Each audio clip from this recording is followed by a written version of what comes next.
पहुंची चंडीगढ़ पधारी है, योगेश्वर जी को चंडीगढ़ भेजना है ना। भारत माता की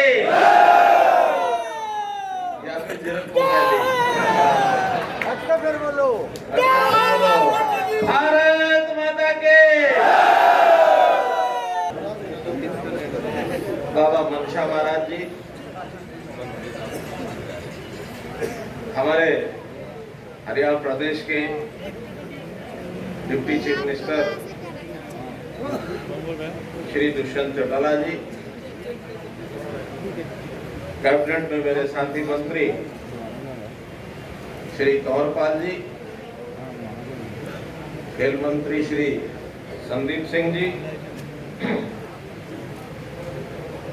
और इस बड़ौदा विधानसभा की धरती में पैदा हुए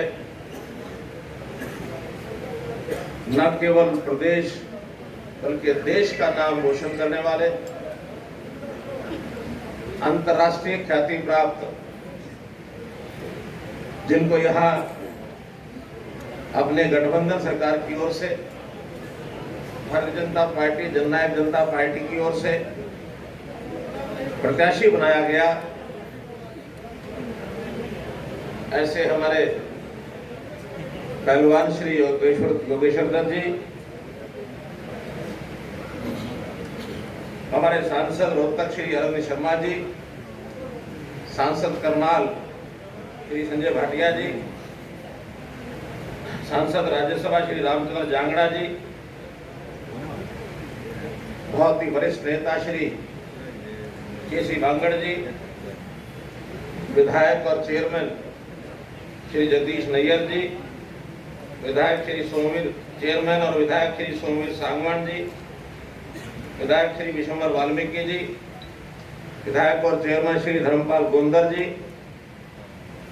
पूर्व विधायक श्री फूल सिंह केड़ी जी, पूर्व विधायक श्री रमेश खटक जी, पूर्व विधायक श्री ईश्वर फलाका जी, दीपक आदित्य जी, कृष्ण बेदी जी, रघुमल भट्ट जी, उपस्थित सभी, चाहे हमारे दोनों पार्टियों के नेतागण हो या आज वाल्मीकि समाज के जो अग्रणीय नेता यहाँ समाज की बात करते हुए यहाँ पहुंचे हैं, उपस्थित सभी बुजुर्गों, नौजवान साथियों, पत्रकार छायाकर मित्रों, आज का दिन बहुत विशेष दिन है। 3 विशेषताएं आज के दिन की बता रहा हूं। पहला, महर्षि वाल्मीकि जी का जयंती का दिन है, और दूसरा, हालांकि एक ही दिन में आते हैं, हमारा एक बहुत परंपरागत उत्सव है, देश की संस्कृति के साथ जुड़ा हुआ, और वो शब्द पूर्णिमा है। आज शब्द पूर्णिमा का उत्सव भी है। और तीसरा,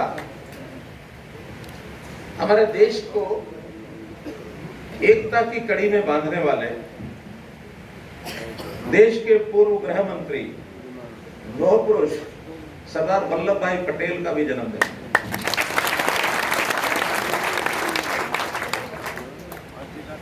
इस दिन उनकी याद में हम राष्ट्रीय एकता दिवस मनाते हैं। आज राष्ट्रीय एकता दिवस है।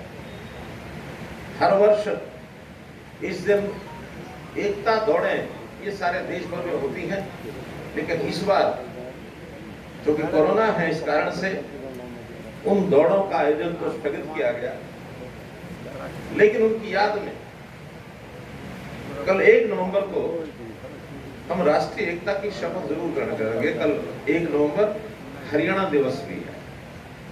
हरियाणा दिवस का अवसर, राष्ट्रीय एकता दिवस, महर्षि वाल्मीकि जी की जयंती, शरद पूर्णिमा, आज और कल के कितने महत्व।